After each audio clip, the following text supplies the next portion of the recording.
స్వచ్ఛత అంటే నందిని. నందిని పాలు మరియు పెరుగు.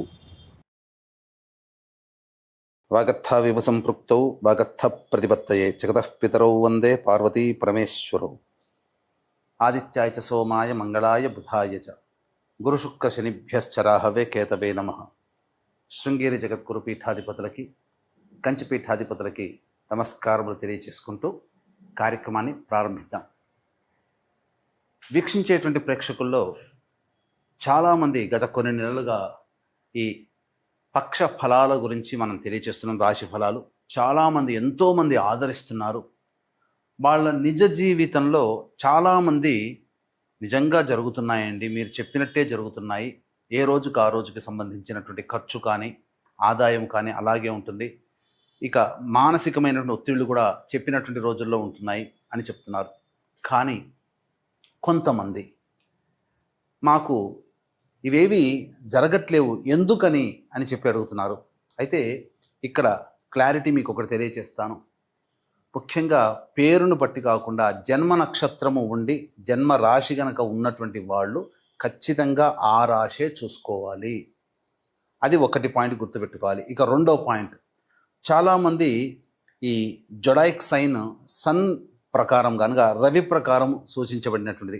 అంటే ఏంటి, జూలై 23 నుంచి ఆగస్టు 23 వరకు సింహరాశికి సంబంధించినటువంటి వాళ్ళు. ఈ జూలై 23 నుంచి ఆగస్టు 23 మధ్యలో పుట్టిన వాళ్ళు సింహరాశి చూసుకుంటున్నారు. అది తప్పు. మీరు పుట్టిన డేటు, టైము, ప్లేస్ను బట్టి మీకంటూ ఒక నక్షత్రము, ఒక రాశి ఉంటుంది. ఆ రాశి మాత్రమే చూసుకోవాలి. అయితే కొంతమంది మరి మాకు నక్షత్రాలు రాశులు లేవండి, మరి ఏంటి అన్నప్పుడు నామ నక్షత్రాన్ని బట్టి చూసుకోవాలి.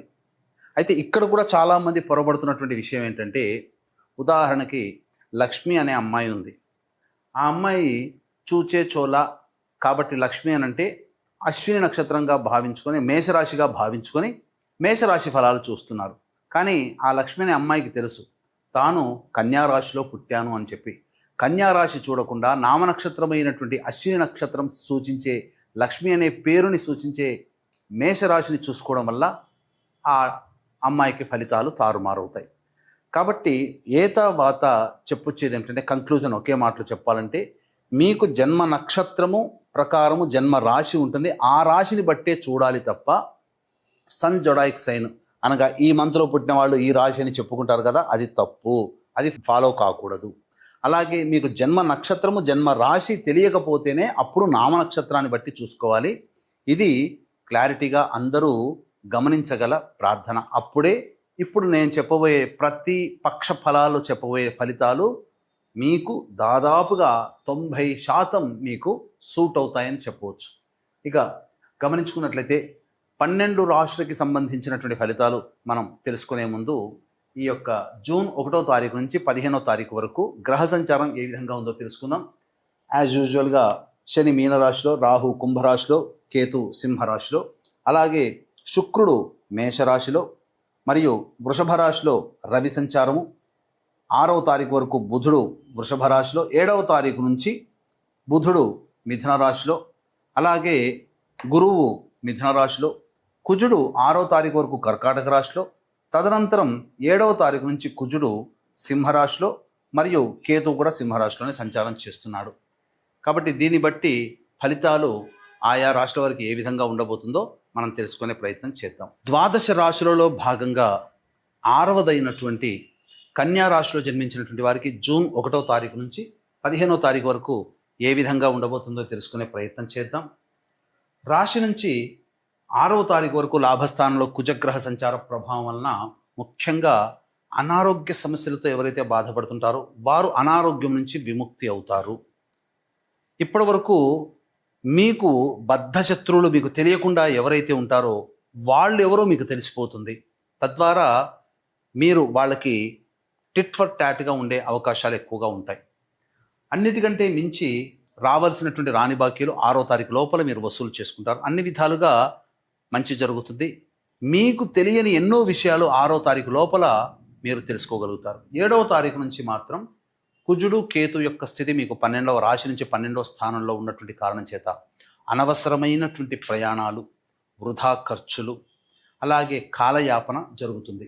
ఇక 10వ స్థానంలో బుధుని యొక్క సంచారము 7వ తారీఖు నుంచి ఉన్నటువంటి కారణం చేత 7వ తారీఖు నుంచి మరియు గురువు కూడా అనుకూలంగా ఉన్నటువంటి కారణం చేత 7వ తారీఖు నుంచి మీరు చేస్తున్నటువంటి వృత్తి ఉద్యోగ వ్యాపారాల్లో అనూహ్యమైనటువంటి ప్రగతిని మీరు పొందుతారు.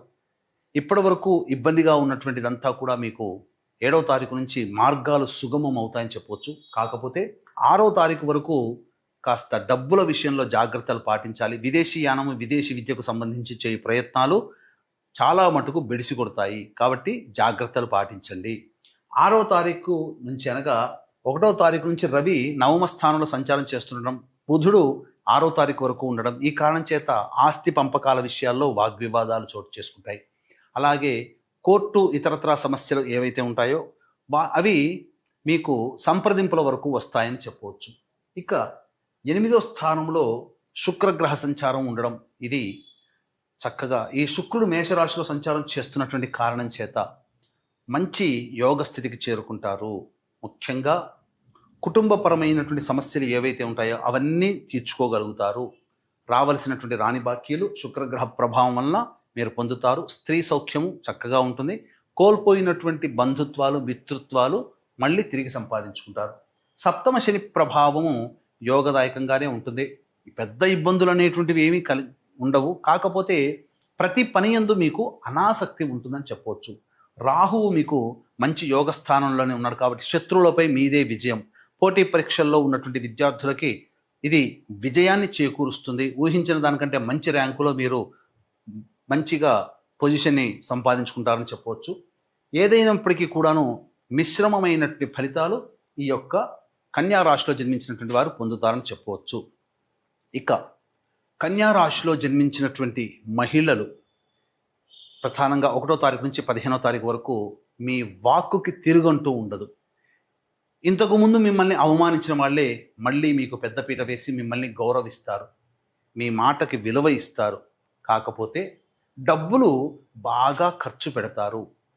డాబు కోసం కావచ్చు, హోదాని పెంచుకోవడం కోసం కావచ్చు, ఎదుటివారిలో చాలా రిచ్గా కనబడాలనే సదుద్దేశంతో మీరు ఊహించిన దానికన్నా ఎక్కువగా ఖర్చులు పెట్టేస్తారు. అనవసరంగా ఎదుటి వాళ్ళకి డబ్బులు అప్పుగాను ఇస్తుంటారు. కాబట్టి జాగ్రత్తలు పాటించండి. సంతానం కోసం ప్రయత్నం చేసేటువంటి వాళ్ళు జాతకరీత్యా డాక్టర్ సలహాలను తీసుకొని మీరు ప్రయత్నం చేస్తే మంచి ఫలితాలు పొందుతారు. ఆల్రెడీ కన్సీవ్ అయినటువంటి వాళ్ళు జాగ్రత్తలు పాటించాలి. అలాగే వివాహం కోసం ఎదురు చూసేటువంటి మహిళలకి కాస్త ప్రయత్నాలు గట్టిగా చేస్తే తప్ప వివాహ సంబంధాలు కుదరవని చెప్పవచ్చు. ఇక గమనించుకున్నట్లయితే జూన్ 11వ తారీఖు రోజున మహాజ్యేష్ఠ పౌర్ణమి. జ్యేష్ఠమాసము బుధునికి సంబంధించింది, బుధవారము బుధునికి సంబంధించింది, జ్యేష్ఠ నక్షత్రము బుధుడు అధిదేవత.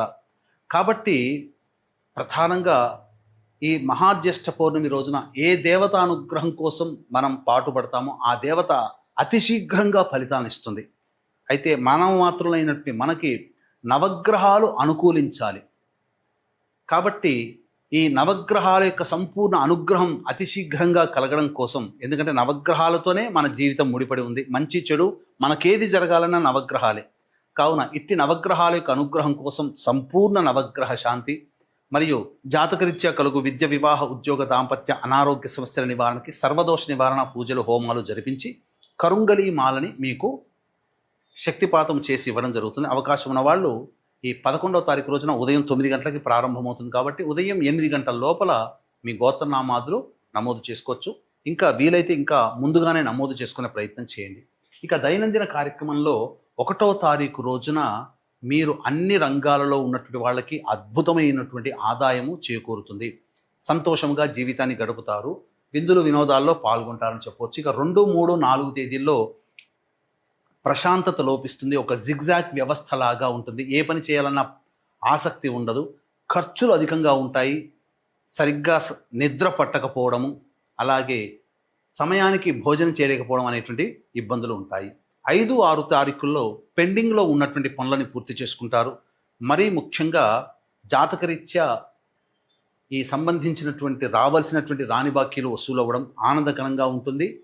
అలాగే పాత మిత్రులను కలుసుకుంటారు, విందులు వినోదాల్లో పాల్గొంటారని చెప్పవచ్చు. 7, 8, 9 తేదీల్లో కనుక చూసుకుంటే కుటుంబ సభ్యులతో వాగ్వివాదాలు పెరుగుతాయి.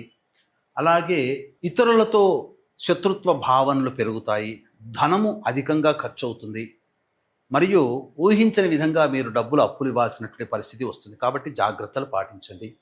ఇక 10, 11 తేదీల్లో కనుక చూసుకుంటే నిరుద్యోగస్తులకి ఉద్యోగం లభించే అవకాశం ఉంటుంది, వ్యాపారము అభివృద్ధి, అలాగే పెట్టుబడులకి ఆస్కారం ఉంటుంది, లోన్లు శాంక్షన్ అవుతాయి, అన్ని విధాలుగా ఆనందదాయకంగా ఉంటుంది. సోదర సోదరీమణులు మిత్రులతో ఆనందకరంగా జీవిస్తారు. చక్కగా మీరు ఇతరుల సహాయ సహకారాలతో మీ పనులని పూర్తి చేసుకుంటారు. ఖర్చుకు మించిన ఆదాయం లభిస్తుందని చెప్పవచ్చు. 12, 13, 14, 15 తేదీల్లో కనుక చూసుకున్నట్లయితే వాహనాన్ని నడిపేటప్పుడు జాగ్రత్తలు పాటించాలి, తల్లిగారి ఆరోగ్యం పట్ల శ్రద్ధ వహించాలి, అనవసరమైనటువంటి గృహోపకరణాల ఖర్చులకు అధికంగా వెచ్చిస్తారు, మరియు వాహన మరమ్మతులు జరుగుతాయి.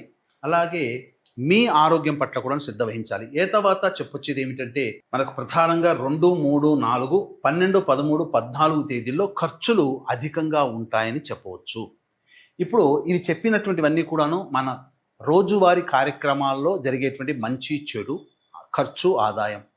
ఇప్పుడు చెప్పినటువంటి వాటికంటే ఇంకా వివిధంగా మీరు మీ యొక్క జీవితాన్ని తెలుసుకోవాలి అని అంటే ఏం జరగబోతుంది భవిష్యత్తులో అని అంటే మీ యొక్క జన్మ జాతకంలో నడుస్తున్నటువంటి గ్రహ దశాంతర దశల ప్రభావం మనం చూసుకోవాలి. కావున దగ్గరలోని మంచి ఉపాసనా పరులైనటువంటి జ్యోతిషుని సంప్రదించి వారి సలహాలు సూచనలు కనుక పాటించినట్లయితే మరింత మెరుగైనటువంటి జీవితాన్ని పొందడానికి ఆస్కారం ఉంటుందని చెప్పవచ్చు. అలాగే మహాజ్యేష్ఠ పౌర్ణమి రోజున ఏ దేవతానుగ్రహం కోసం మనం పాటుపడతామో ఆ దేవతానుగ్రహం కలుగుతుంది. నవగ్రహాల్ని ప్రసన్నం చేసుకునే నవగ్రహ శాంతి మరియు సర్వదోష నివారణ పూజల హోమాలు జరిపించి మీకు కరుంగలి మాలని అందివ్వడం జరుగుతుంది. అవకాశం ఉన్న వాళ్ళు కార్యక్రమ తదనంతరం కాంటాక్ట్ చేసి పూర్తి వివరాలు తెలుసుకోవచ్చు. సర్వం శ్రీ ఉమామహేశ్వర పరబ్రహ్మార్పణమస్తు.